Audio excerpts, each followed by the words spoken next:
Fala, Clezinho, tudo beleza? Aqui mais um vídeo da minha série sobre o Estado versus o pobre, né? No caso, sobre empreendedores, dando mais um foco nisso. E eu queria já deixar um adendo aqui que empregados são empreendedores. O que são empreendedores? Vamos deixar isso claro. O empreendedor é aquele que está alerta sobre a demanda. E por estar alerta à demanda, ele também está alerta sobre as mudanças da demanda, né? À medida que ele vai suprindo, a demanda do mercado está mudando. E ainda que ele esteja, então, alerta sobre isso, ele vai estar em alerta para adaptar a sua oferta, né? Então, empregados são empreendedores? Sim, eles são porque eles estão alertas que tem gente demandando por mão de obra e eles estão ofertando. Da mesma forma que o empreendedor que está demandando por mão de obra, ele está ofertando um salário, né? Então, nesse caso, eu gostaria só de retirar os empregados como empreendedores e analisar, digamos, quem tem a maior tomada de decisão, digamos assim. Porque o empregado, ele está subordinado a outro empreendedor. Subordinado, obviamente, voluntariamente, né? Ele está fazendo isso porque ele deseja, porque ele vê um ganho nisso. Então, considerando essa questão, toda atividade empreendedora ela busca algum ganho, dependendo do que está na cabeça do empreendedor, que é um ganho, né? E ela vai medir os custos e riscos, o que é gasto para ofertar, com os ganhos da oferta, né? Se eu ofertar alguma coisa, tem os ganhos. Esses ganhos vão uma miríade de coisas, dinheiro, credibilidade, essas coisas, tudo aí considerado. E toda atividade econômica é uma atividade de especulação, de risco e de empreender, né? O que varia nesse caso é o que está ofertando, qual que é o risco, quais são os custos e tudo mais. Tudo tem, digamos, sua nuance. Mas, no geral, essa é a ideia que não dá para escapar. Sempre vai ter, digamos, esse balanço. O empreendedor vai analisar o que está, digamos, gerando um lucro para ele, na visão dele, né? O que está agregando, aumentando o valor para ele. E ele vai seguindo isso daí. Ele pode estar errado quanto o que é o custo, o que é o ganho, quais são os riscos, né? E nesse erro ele pode acabar tendo que adaptar o que ele está ofertando, ou se ele não alterar, se ele for às cegas, ele acaba falindo, né? Então, ele tem que sempre estar adaptado ao que está sendo demandado, né? E também ter noção que quando ele está querendo ofertar algo, alguém está demandando, digamos, o valor pelos insumos. Por exemplo, se ele quer comprar 4 toneladas de aço, né? Ele vai demandar isso aí, para ele poder ofertar, ele vai ter que dar em contrapartida um certo valor pelas toneladas de aço. Então, deixando isso claro, num livre mercado, onde não tem Estado, né?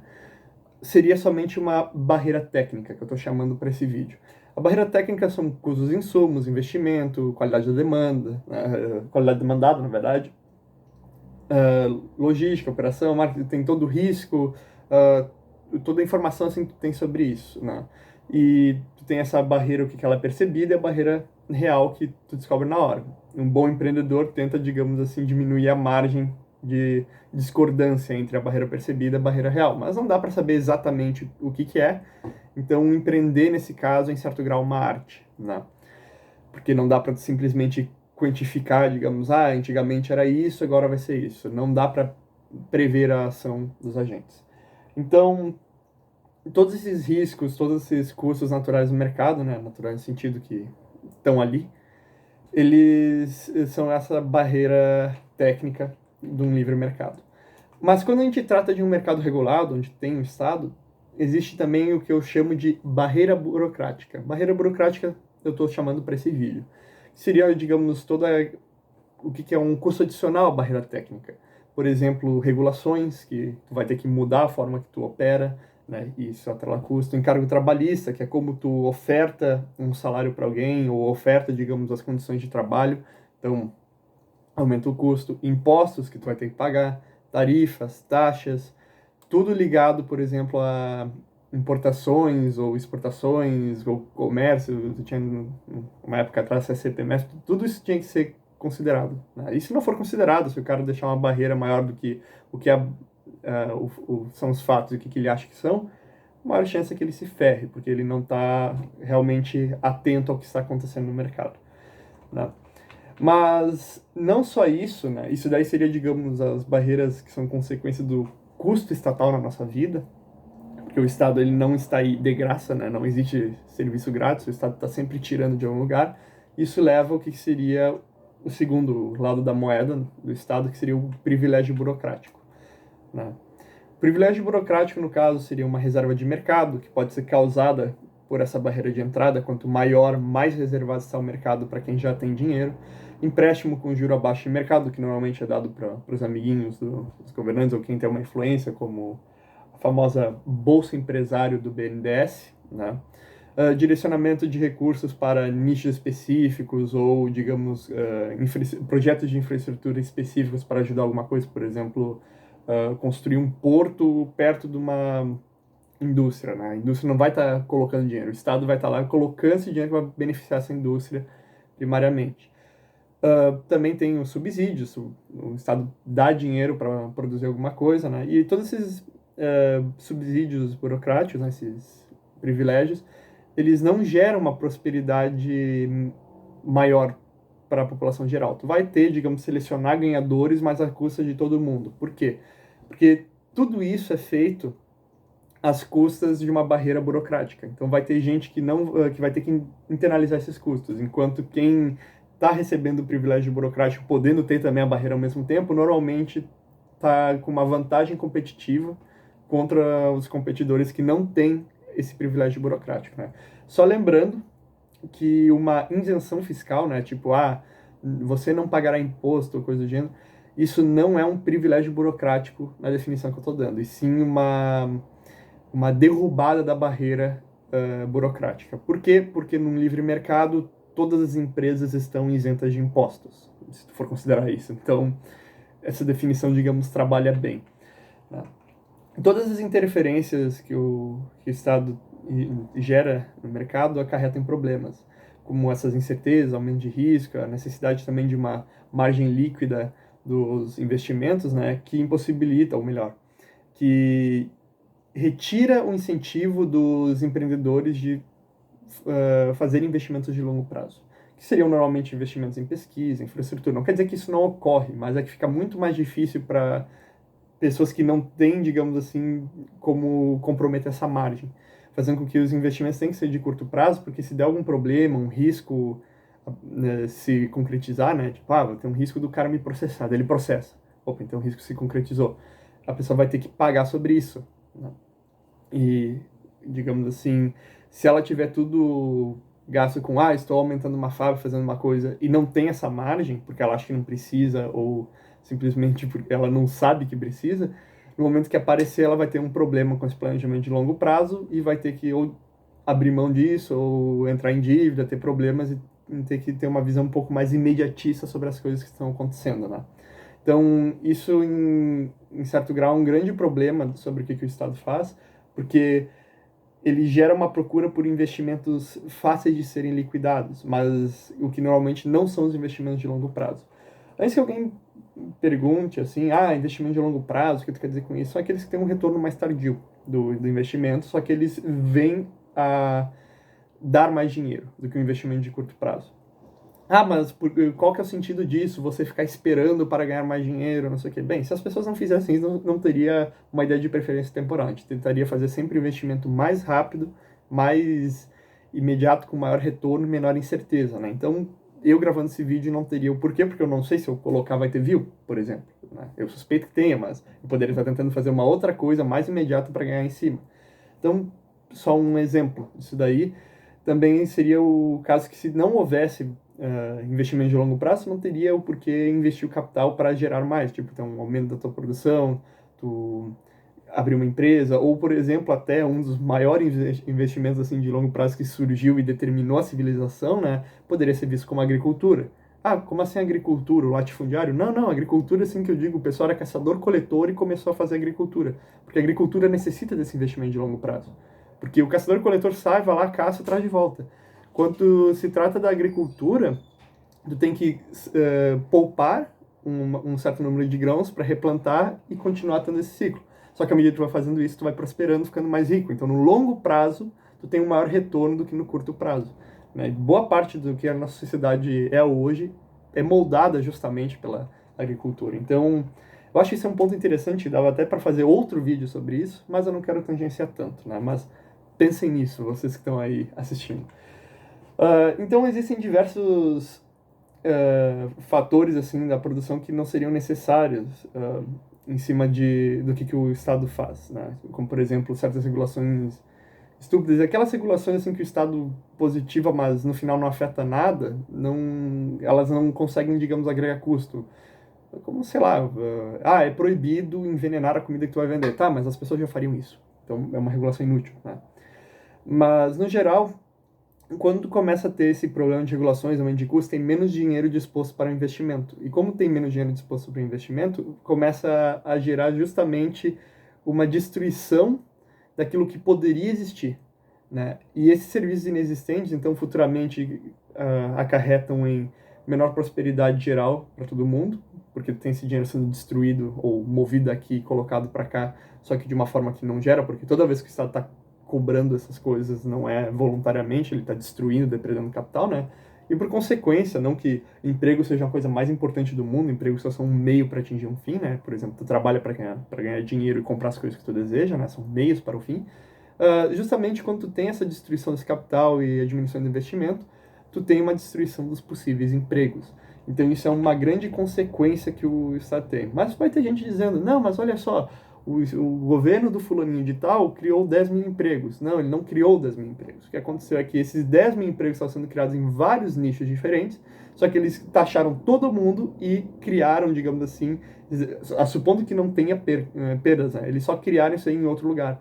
Mas no final o dano é muito maior que esses 10 mil empregos. Não tem como o Estado simplesmente gerar mais dinheiro, né? Ele não atua de uma forma mercadológica. O Estado é basicamente incapaz de ter lucros, né? Se ele agisse de uma forma mercadológica, ele não seria um monopólio em cima de um território. Ele seria voluntário. E como, digamos, tu não pode ter um serviço voluntário em cima do Estado, tu não pode medir a qualidade do que ele oferta, tu não pode nem saber se ele é lucrativo ou não. No geral, a tendência é que ele sempre não seja lucrativo, né? E qualquer coisa que ele consegue ganhar dinheiro é só porque ele está mandando todo mundo que poderia ofertar e competir com ele para fora do mercado. Então, além dessa barreira do imediatismo que é causado sobre investimentos, tu também tem o Estado tomando para si o papel de investidor numa sociedade, principalmente aqui no Brasil. Esse papel que ele faz é socializando todos os custos para as outras pessoas, né? Como, por exemplo, vou gerar empregos, vou fazer aqui uma barragem, alguma coisa do gênero. Uh, e isso que é ofertado normalmente não está dentro de uma operação de mercado. Então, o Estado faz o que para garantir, digamos, que o serviço seja utilizado? Ou ele barra a competição, ou ele oferece um valor abaixo de mercado, muitas vezes de graça. Então, o que eu posso dizer sobre esse descoordenamento que o Estado cria, né, e uma impossibilidade de suprir a demanda? Como, por exemplo, como tu vai competir contra o SUS se ele já foi pago, né, tá pagando imposto, tá socializando todo mundo, e o preço dele é de graça. Então ele basicamente vai levar à exaustão do suprimento pela demanda, porque quem achar que o SUS está suprindo eles vão lá e vão usar o SUS. Por isso tu tem racionamento, fila pra caralho e tudo mais. E um outro exemplo, digamos assim, que tu não pode ter competição é correio. É um exemplo bem fácil, né? Também moeda, tu tem curso forçado da moeda, ou a empresa tipo Petrobras e tudo mais, tem vários monopólios colocados sobre, eu acho que extração ou refino, um dos dois. Então, tu tem o que a gente vê hoje, SUS lotado, correio que não funciona, é ineficiente, gasolina cara e diversas consequências indiretas disso, né? Não só isso também, tu tem monopólio sobre serviço de justiça, serviço de segurança, serviço de infraestrutura, muitas vezes os moradores tentam consertar uma rua, eles são multados, né? Então, esses tipos de péssimos serviços geram muitas incertezas e muitos custos extras, né? Por exemplo, tem que mandar coisa por correio, tu tem que levar isso em consideração. Esse transporte tem que levar em consideração. E tu vê que é uma grande falha, por exemplo, justamente pelo fato que tu tem empresas privadas competindo contra o Estado. Se o Estado fosse eficiente, bom e fornecesse um serviço top na balada, não teria por que existir competição privada. O Estado chega lá, oferece uma educação pública, gratuita e de qualidade, por que alguém vai competir? O público gratuito de qualidade já é melhor. Por que eu vou pagar? Porque mesmo eu pagando, perdendo mais, olha só, eu estou ganhando mais. pessoa que está pagando pensa assim. E tem muita gente que está na educação pública e pensa, olha, se eu tivesse dinheiro eu pagava, sabe? Só que eu não tenho, então não vale a pena para mim. Mas não que eles não queiram isso, é só porque eles não têm condições de bancar isso, né? E até é uma questão que eu digo assim, a questão de condições é o que faz a ideia de rico e pobre ser um pouco relativa, porque hoje em dia tem muita gente que é pobre e tem um celular, por exemplo. Antigamente, e um padrão de vida muito mais elevado. Agora, tinha gente que antigamente, monarcas, as coisas que eram ricos, e não tinham coisas assim simples, não tinham, acho que nem papel higiênico, não tinha nem banheiro dentro de casa, né? Talvez tinha, mas tinha que ter um servente lá para ir tirar o que eles soltavam ali e colocar em outro lugar, sabe? Não tem, tu teria que ter uma estrutura muito maior para ter uma qualidade de vida que hoje em dia é muito inferior, né? Então, isso tem que sempre ser levado em conta também. Mas além dessa barreira que eu estou falando do imediatismo e o Estado tomar para si o investimento sobre as coisas, né? Muitas vezes o serviço que ele oferta, ou ele, digamos, subsidia ou dá competência para alguém ofertar, acaba gerando também essa distorção. Então, quando tu tem uma empresa que é eleita pelo Estado a campeã nacional para fazer isso, ela vai gerar as mesmas distorções porque ela não vai ter uma atuação mercadológica, porque ela é um monopólio. E a tendência do monopólio é a impossibilidade do cálculo econômico, eles não sabem o que custa para produzir o quê, e o preço vai sendo daquele assim, tipo, coloca qualquer coisa, né? E como tu não tem a opção de competir ou tu ganha um suprimento de chumbo, né?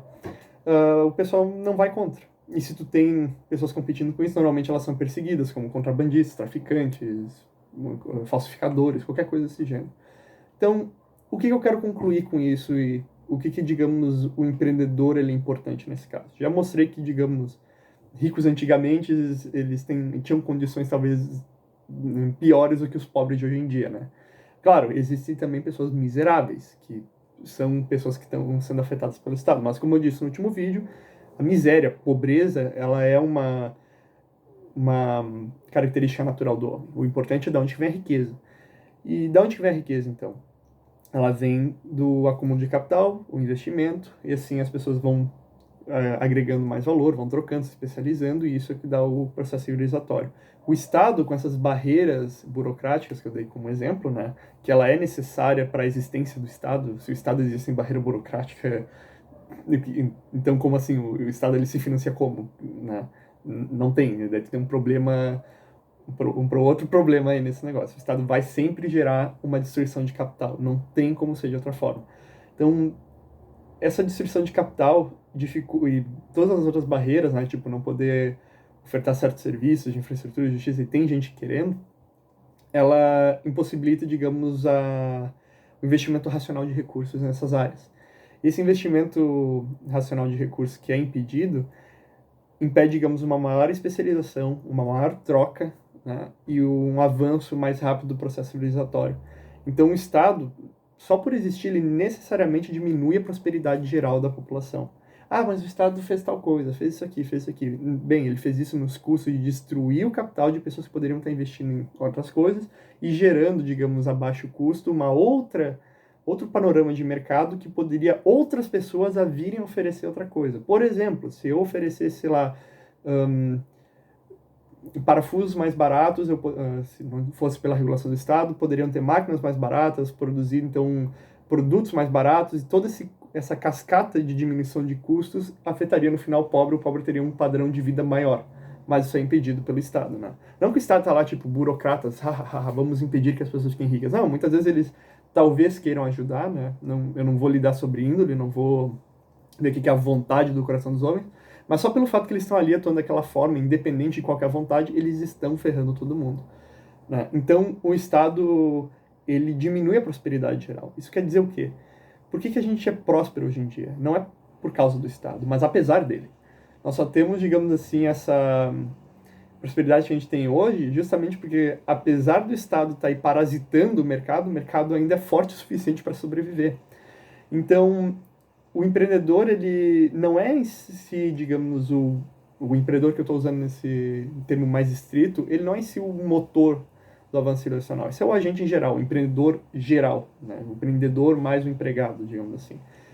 Porque tu necessita toda essa estrutura de troca. Mas o empreendedor que eu digo assim, com a ideia de empresário, o cara que toma esses investimentos de longo prazo, faz os negócios, gera emprego, esse cara é o lubrificante desse motor, né, desse análogo motor.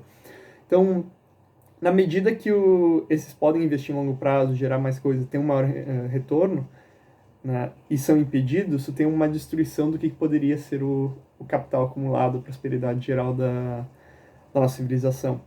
Então, esse problema causado pelo Estado é que, independente da forma que tu faça, uma ditadura, uma democracia, uma monarquia, um parlamentarismo, qualquer coisa, tu sempre vai ter uma perda do potencial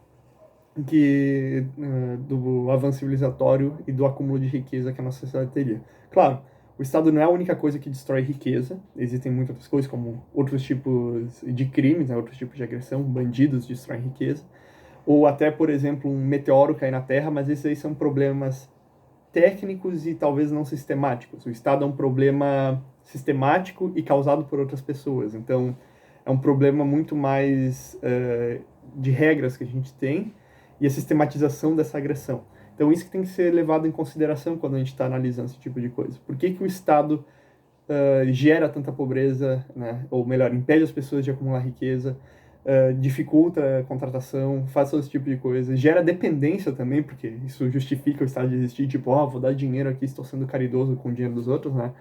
Isso tudo é uma questão de um atraso no processo civilizatório humano. Eu nem estou colocando argumentos éticos aqui, eu só estou colocando argumentos econômicos.